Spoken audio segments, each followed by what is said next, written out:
Hola chicos, es un gusto volver a compartir a través de este espacio y este medio eh, nuestras clases de Derecho Constitucional.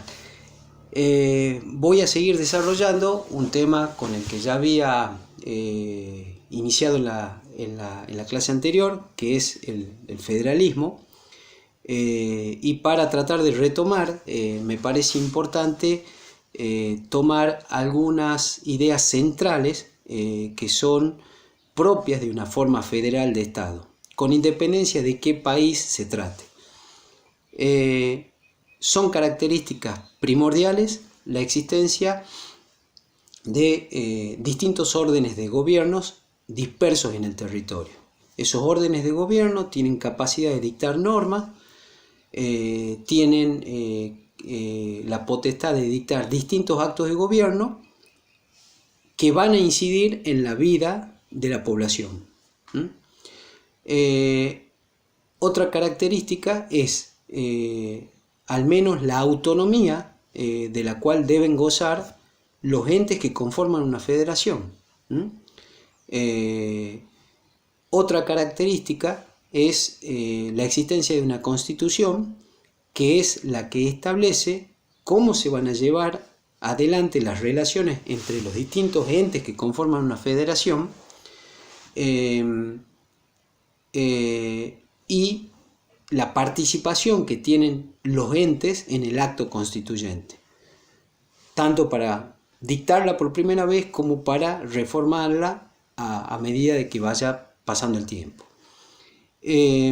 Otro rasgo característico es una estructura jurídica, que generalmente es la Constitución, que determina cómo se van a llevar a cabo las relaciones entre los entes que conforman la federación. Bien, y por último, la existencia de un poder judicial, que es el que va a resolver todas las controversias que se puedan suscitar entre los integrantes del Estado federal. Estas son características genéricas, pero, como bien dice la doctrina, existen tantos modelos de estados federales como países los hayan adoptado. Con esta idea, lo que los autores quieren reflejar es que no hay una sola manera de ser federal. Cada país que ha adoptado esta forma de Estado tiene sus propios matices, tiene sus peculiaridades. Si descendemos al plano nacional y nos abstraemos de estos conceptos genéricos, creo que a nivel normativo yo podría encontrar por lo menos diría que tres hitos fundamentales en lo que respecta a la regulación constitucional del federalismo en la Argentina. La primera, el primer hito de esta línea de tiempo lo vamos a encontrar en el 53, porque la Constitución de 1853 fue la que finalmente concretizó la forma federal de Estado. Cuando nosotros vimos los antecedentes históricos de la Constitución, vimos qué difícil fue la organización nacional de nuestro país y habíamos visto cómo habían fracasado distintos intentos de dictar una Constitución. Muchos de esos fracasos se debieron a que se trató de incorporar constituciones con características unitarias. Pero en 1853, fundamentalmente con la influencia de Juan Bautista Alberdi, aquel genio tucumano, autor de Las Bases, libro que escribió en Valparaíso, en Chile, y que en su segunda edición redactó un proyecto de constitución para la Argentina. Ahí él, muy influenciado por la Constitución de Filadelfia de Estados Unidos, va a tomar al federalismo como una forma de Estado. Este tema ya lo hemos visto más en profundidad cuando analizamos el artículo 1 de la Constitución. Sin embargo, el federalismo de Alberdi, que replicó en 1853, no es idéntico al federalismo norteamericano, y también hemos visto cómo difiere uno de otro régimen. Entonces, el primer gran paso a nivel normativo en el federalismo argentino podríamos señalarlo a nivel constitucional en 1853. No dejen de tener en cuenta que esta historia se forjó mucho tiempo antes, a partir de la Revolución de Mayo y en adelante. Pero el hecho de trascendencia jurídica y política clave lo situó a partir de 1853. Pero ¿qué problema tuvo la sanción de esta constitución originaria? Que no tuvo la participación de Buenos Aires. Buenos Aires se apartó de la Confederación Argentina de aquel tiempo, no aprobó esta constitución, se mantuvo como un Estado independiente y soberano de la nueva nación generada en el 53, y recién va a adherir a la Constitución en 1860. Los autores señalan algo de interés, que es, así como el gran inspirador de la Constitución del 53 fue Alberdi, en 1860 el gran inspirador de los cambios, de las incorporaciones a la Constitución del 60 va a ser Sarmiento. Alberdi no se había inclinado demasiado por un federalismo descentralizado. Él planteó un federalismo con un poder bastante concentrado en el gobierno nacional y fundamentalmente en la figura del presidente, porque la anarquía era un gran problema que atravesó la historia argentina y que a Alberdi le preocupaba que produjera una crisis que impidiese organizarse al Estado. Entonces, él le confió, para evitar el riesgo de la lucha y la anarquía, al Poder Ejecutivo mucha fuerza, mucho poder, mucha autoridad. Sarmiento, muy celoso de las atribuciones de Buenos Aires, va a plantear un federalismo más descentralizado, y de esa manera se van a aplicar muchas reformas que también hemos comentado en la clase anterior sobre la Constitución.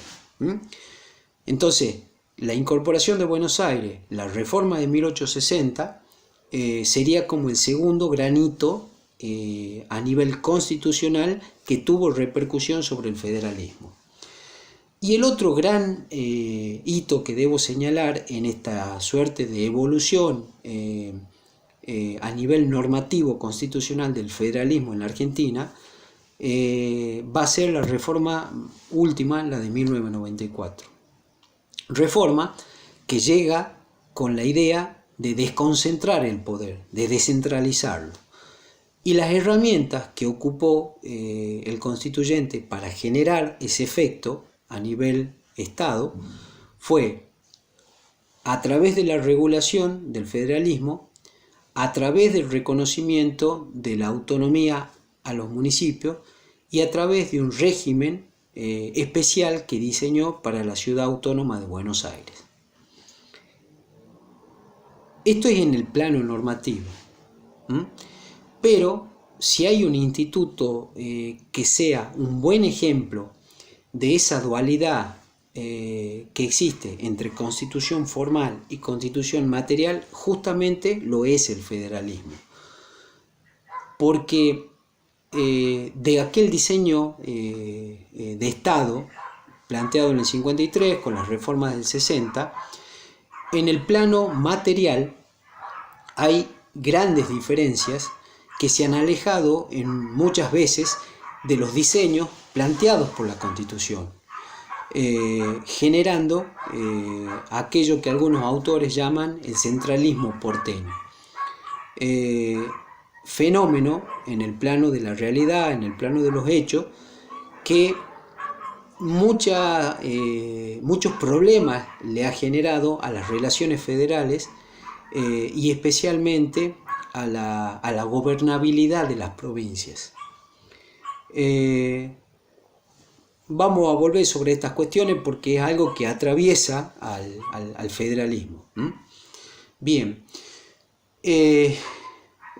retomando aquellas nociones primeras que mencioné en la clase sobre el federalismo en general, ustedes tengan en cuenta que esta forma de Estado se combina a su vez con las formas de gobierno, de manera tal de que hay cierto amoldamiento del federalismo a la forma de gobierno que cada país elija. Así, por ejemplo, tenemos países como el nuestro que son presidencialistas, pero el federalismo también lo vamos a encontrar en otros países que tienen modelos parlamentarios, como Canadá, por ejemplo, o como Alemania. También van a ver ustedes que el federalismo puede combinarse con modelos más centralistas o con modelos más descentralizados. Recuerden lo que dije hace un momento entre el modelo norteamericano y el modelo alberdiano de la Constitución de 1853. De manera tal de que cada país, en definitiva, termina determinando los caracteres que va a tener su forma de Estado y cómo la va a ayornar con la forma de gobierno. Bien, había señalado como el último hito a nivel constituyente y a nivel normativo a la reforma de 1994. Fue muy grande el impacto de la reforma de ese año a nivel federalismo, porque ya había adelantado algo de esto con el reconocimiento de la autonomía de los municipios y la regulación que el constituyente hizo de la ciudad autónoma de Buenos Aires. Las relaciones, los sujetos que relacionan en el marco de ese Estado federal cambiaron. Y por ejemplo Hernández, José María Hernández, aquel doctrinario cordobés, señala de que a partir del 94 nosotros tenemos 4 órdenes de gobierno. Recuerden que una de las características propias de un federalismo es la existencia de al menos 2 órdenes de gobierno. Hernández plantea que existen 4. El nacional, y en ese sentido, recuerden ustedes que la Constitución en la parte orgánica regula a las autoridades de la nación. Y en la primera parte habla de las autoridades nacionales y las distingue en los 3 clásicos poderes a partir de ese principio republicano de la división de los poderes: legislativo, ejecutivo y judicial. O sea que ese es un orden de gobierno. Ese orden de gobierno en la Argentina, el nacional, dispone, tiene competencias, atribuciones de incidencia directa sobre nosotros, sobre los ciudadanos, al punto tal que ustedes recordarán que estamos viviendo una medida de aislamiento social obligatorio que últimamente viene flexibilizándose, y esa medida de gobierno ha sido impuesta por una autoridad nacional. Otro orden de gobierno es el que la Constitución establece para las 23 provincias argentinas, a partir del artículo 121, artículo que hoy vamos a comentar en la clase. Otro orden de gobierno está dado por la Ciudad Autónoma de Buenos Aires, establecido en el artículo 129 de la Constitución. Y el otro orden de gobierno, este cuarto, en la idea de Hernández, son los municipios, regulados en el artículo 5 y 123 de la Constitución.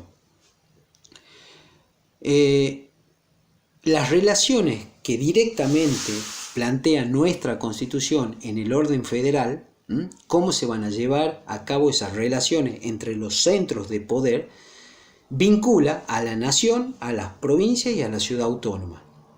Porque la Constitución, y esto lo vamos a ver cuando avancemos en la clase, no dice cómo son las relaciones de los municipios con los otros actores del federalismo argentino. Porque esto es algo que desarrollan, o deben desarrollar por lo menos, las constituciones de cada una de las provincias. Pero, si nosotros observamos la Constitución en la parte orgánica, vamos a ver que esta norma fundamental sí establece cómo se van a desarrollar las relaciones entre estos tres centros de poder: nación, provincia, Ciudad Autónoma de Buenos Aires.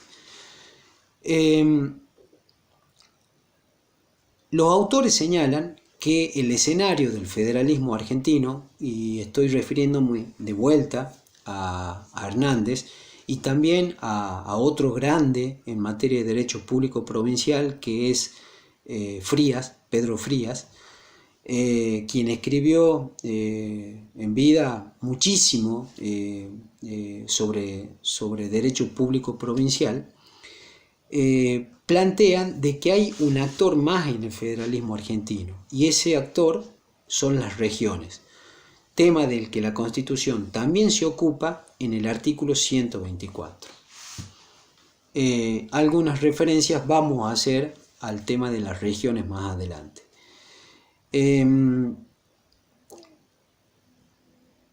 Bien, ahora, cuando nosotros hablamos de esta evolución del federalismo a la luz de la Constitución, y dijimos que en el 60 se imprimieron cambios con respecto a la fisonomía federal y en el 94 se han acentuado, hay una curiosidad, hay un dato que no es poca cosa, y es que el artículo 121 de la Constitución es un artículo que ha perdurado a lo largo del tiempo. Ese artículo viene de 1853, tuvo un agregado en el 60, que es la última parte, y este artículo es el que explica y el que resume la historia del federalismo argentino.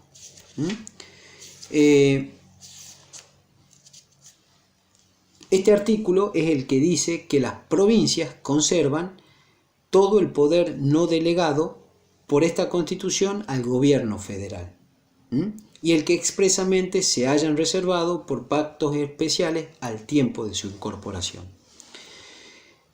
Este artículo está directamente relacionado con la Constitución norteamericana, concretamente con la enmienda 10 de la Constitución del país del norte. Y esa norma de Estados Unidos es lo que le sirvió a Madison cuando él escribía en el Federalista. Recuerdan que hablábamos de los antecedentes de esta obra doctrinaria, y de la que participaba Madison, Hay,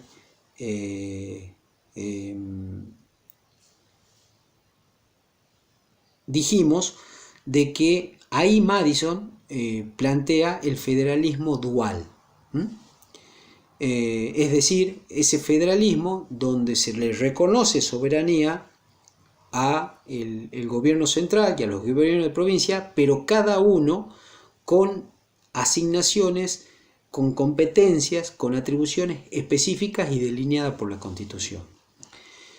Este artículo 121, decía yo, resume la historia del federalismo argentino, porque se relaciona directamente con la historia, con la génesis de nuestra Constitución, en el sentido de que si la propia Constitución reconoce que las provincias conservan todo el poder no delegado por la Constitución a la nación, está diciendo implícitamente que las provincias fueron preexistentes a la Constitución de la nación. María Angélica Gelli explica esto de la génesis en el sentido de que histórica y políticamente no hay duda de que las provincias fueron anteriores a la nación, pero jurídicamente dice ella, jurídicamente con la adhesión a la Constitución, con haberse pronunciado en ese acto constituyente del 53, las provincias logran su reconocimiento jurídico y renuncian al derecho de irse de la Federación Argentina y de nulificación, es decir, de no aplicar el derecho que disponga el Congreso de la Nación. Y este artículo es la llave del federalismo argentino. Por eso, al no haberse modificado este artículo, sí tuvo un retoque, había dicho antes, en 1860, que es la última partecita, que hace referencia a las potestades reservadas por los pactos. En el 60, Buenos Aires, ¿qué hizo? Este Estado trataba de preservar su territorio, y dentro del territorio estaba nada menos que la aduana. Territorio al que Buenos Aires tuvo que ceder en beneficio de la nación, y a partir de esto, ¿qué pasó? Hubo una transacción. Buenos Aires cedió la aduana a la nación, a la autoridad nacional, y a cambio la autoridad nacional le aseguró el cumplimiento de sus 5 presupuestos siguientes. ¿Para qué? Para que al perder una fuente importantísima de recursos económicos, Buenos Aires no tenga problemas económicos financieros. Entonces se llegó a este acuerdo. Y a esto es lo que hace referencia la última parte del artículo 121. Bien. Por eso, si nosotros repasamos los antecedentes, debemos concluir que aquellas palabras dichas por Alberdi y por Gorostiaga, cuando definieron los poderes de las provincias y de la nación, al tiempo de hoy son vigentes, porque ellos se basaban fundamentalmente en lo que decía este artículo, el 121. Y estos personajes de la historia nacional mencionados dirán de que las atribuciones de las provincias son ilimitadas, pero las atribuciones de la nación son limitadas y porque ellas han sido delegadas en forma expresa. De esto se tiene entonces que las atribuciones de las provincias son residuales. A medida que avancemos con la clase vamos a ir viendo de qué se trata esto, pero debo adelantarles de que si nosotros queremos saber cuáles son las competencias, las atribuciones que tiene el gobierno nacional, ¿qué tenemos que hacer? Nos vamos a la segunda parte de la Constitución y revisamos las atribuciones del Congreso, las atribuciones del Poder Ejecutivo y las atribuciones del Poder Judicial. Eso es lo que las provincias delegaron, cedieron. Ahora, ¿cómo sabemos cuáles son atribuciones de las provincias? Bueno, para eso tenemos que definirlas en modo implícito, residual.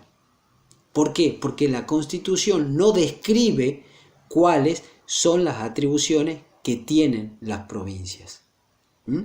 Lo hace, pero de una manera muy genérica, fundamentalmente en el artículo 122, en el 125, en el 126, pero no la describe, cosa distinta con las competencias de las autoridades centrales del gobierno nacional, que son limitadas y son expresas. Bien, hay un tema muy importante del que la doctrina ha hablado mucho, que es, bien, a partir de la existencia de los distintos órdenes de gobierno, ha establecido clasificaciones de tipos de relación entre estos centros de poder, fundamentalmente entre la nación y el conjunto de las provincias. Una de las clasificaciones, de las muchas que ustedes pueden encontrar, distingue entre relaciones, habla de las relaciones entre sus centros de poder, de supresión. Y acá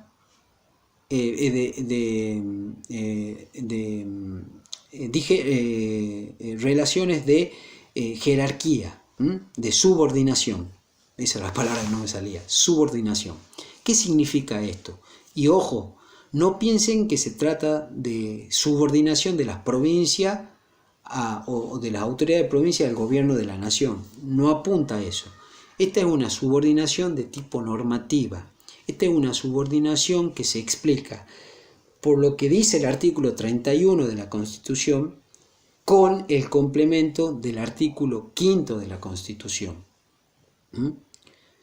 Entonces es la subordinación del derecho local, del derecho de las provincias, al derecho nacional, a ese derecho que regula fundamentalmente el Congreso de la Nación, que es el encargado de hacer las leyes, y por excepción que puede hacer el Poder Ejecutivo a través del presidente, en acuerdo con los ministros, cuando, por ejemplo, se dictan decretos de necesidad de urgencia o decretos delegados.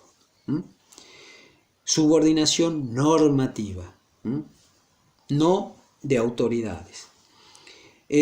Otra de las relaciones son las relaciones de participación. ¿A qué se refieren los autores cuando hablan de esto? Se refieren a la participación que los entes locales tienen en las autoridades nacionales. Esa participación fundamentalmente se da en el Senado. ¿Por qué? Porque ahí hay una participación igual con respecto a las provincias. Todas las provincias tienen 3 senadores en el Senado. Pero esa participación con las reformas constitucionales se ha visto ampliada.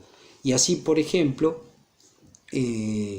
las provincias, la población, participa en la elección del presidente y del vice. Y también las provincias, el pueblo de las provincias, elige a los diputados. De manera tal de que yo observo de que también hay una participación de las poblaciones de las provincias en la conformación del gobierno nacional.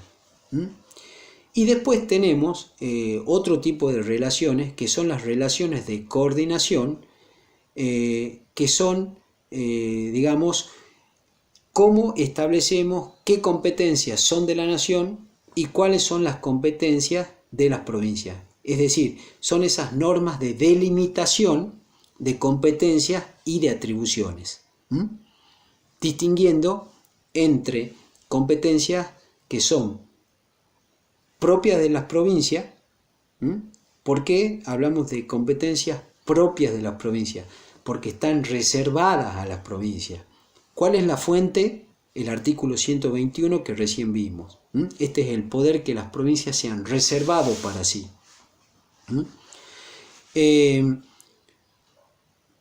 Competencias que son de la nación. ¿Por qué? Porque han sido delegadas por las provincias a la nación. Y ya vimos dónde las encontramos. Competencias que son compartidas. ¿Por qué?